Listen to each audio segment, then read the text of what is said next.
Assalamualaikum and hi everyone, welcome back to Akif Vibes. Bakery style சாஃப்டா ஃப்ளஃபியா நம்ம வீட்லயே 20 மினிட்ஸ்ல வெனிலா கப் கேக் எப்படி செய்யறதுன்னு பார்க்கலாமா?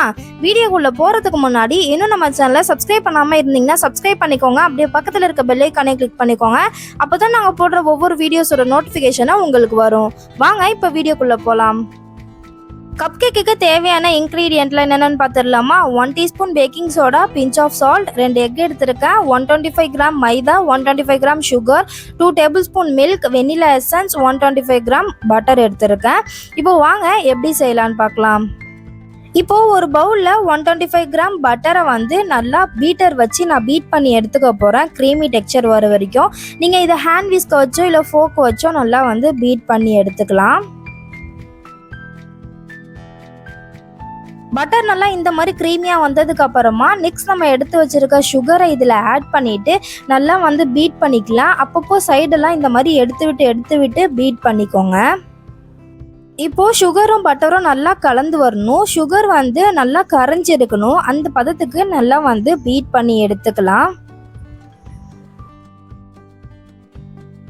இப்போ பாருங்க, பட்டரும் சுகரும் சூப்பராகவே நல்லா மிக்ஸ் ஆகி வந்திருக்கு. இந்த ஸ்டேஜில் நம்ம எடுத்து வச்சிருக்க 2 எக்கையும் ஒன்றா போட்டு நல்லா மிக்ஸ் பண்ணி எடுத்துக்கலாம். ஃபர்ஸ்ட் ஒரு எக்கை போட்டுட்டு நல்லா பீட்டரை வச்சு அந்த பட்டரும் எக்கும் நல்லா மிக்ஸ் ஆகி வர அளவுக்கு மிக்ஸ் பண்ணி விட்டுட்டு அதுக்கப்புறமா இன்னொரு எக்கு உடச்சி ஊற்றி அதையும் நல்லா மிக்ஸ் பண்ணி விட்டுக்கலாம். இப்போ பாருங்க, எக்கு சேர்த்ததுக்கு அப்புறமா இப்படி தான் இருக்கும். ஸோ இந்த ஸ்டேஜில் நம்ம வாசனைக்காக 2 டீஸ்பூன் வெனிலா எசன்ஸ் சேர்த்து அதையும் நல்லா மிக்ஸ் பண்ணி விட்டுக்கலாம்.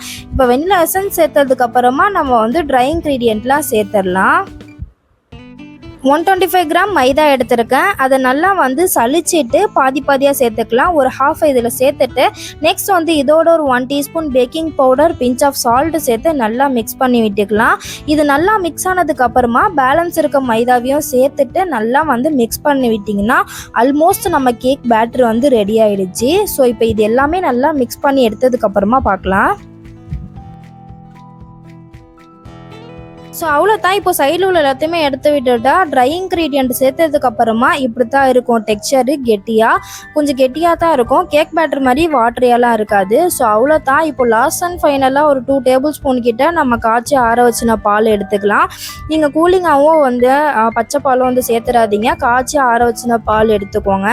இப்போ இதை நல்லா மிக்ஸ் பண்ணி விட்டுட்டு கொஞ்சம் கெட்டியாக இருந்துச்சுன்னா எக்ஸ்ட்ராவாக ஒரு 1 டேபிள் ஸ்பூன் சேர்த்துக்கோங்க. ஸோ அவ்வளோதான், நம்மளுடைய கப் கேக் பேட்டர் ரெடி ஆகிடுச்சு. இப்போ இதை நம்ம மோல்டில் லைன் பண்ணிட வேண்டியது தான். இந்த மாதிரி குழிக்கரண்டியோ இல்லை உங்ககிட்ட ஐஸ்கிரீம் ஸ்கூப்பரோ இருந்தால் அதை மோல்டில் முக்கால்வாசி ஊற்றிக்கோங்க. ஏன்னா பேக்காகி வரும்போது உங்களுக்கு கீழே வலிஞ்சு ஊற்றிடும். ஸோ அதுக்காக தான் சொல்கிறேன். முக்கால்வாசி ஊற்றிட்டு 180 டிகிரி செல்சியஸில் 15 to 18 மினிட்ஸ் பேக் பண்ணி எடுத்துக்கோங்க. ஸோ பேக் பண்ணி எடுத்ததுக்கு அப்புறமா பார்க்கலாம் எப்படி வந்திருக்குன்னு. 18 மினிட்ஸ்க்கு அப்புறம் பாருங்க, செம்ம சாஃப்ட் அண்ட் ஃப்ளஃபியான வெனிலா கப் கேக் ரெடி ஆயிடுச்சு. கண்டிப்பாக இந்த ரெசிபி அவங்க வீட்டில் ட்ரை பண்ணி பாருங்க. செம்ம ஒர்த்தான ரெசிபிங்க. டேஸ்ட் வைஸும் சரி, ஃப்ளேவர்ஃபுல்லாகவும் செம்மையாக இருந்துச்சு. உங்கள் வீட்டில் உங்கள் பசங்களுக்கு நீங்களே செஞ்சு கொடுக்கலாம். பேக்கரி ஸ்டைலில் ரொம்பவே ஹெல்த்தியும் கூட.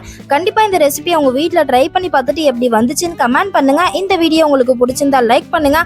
உங்கள் ஃப்ரெண்ட்ஸ் யாராச்சும் கேக் லவர்ஸாக இருந்தாங்கன்னா கண்டிப்பாக இந்த ரெசிபியை ஷேர் பண்ணுங்க. இந்த மாதிரி எக்ஸைட்டிங் வீடியோஸ்க்கு ஆக்கிஃப் வைப்ஸை சப்ஸ்கிரைப் பண்ணுங்க. Assalamualaikum, bye.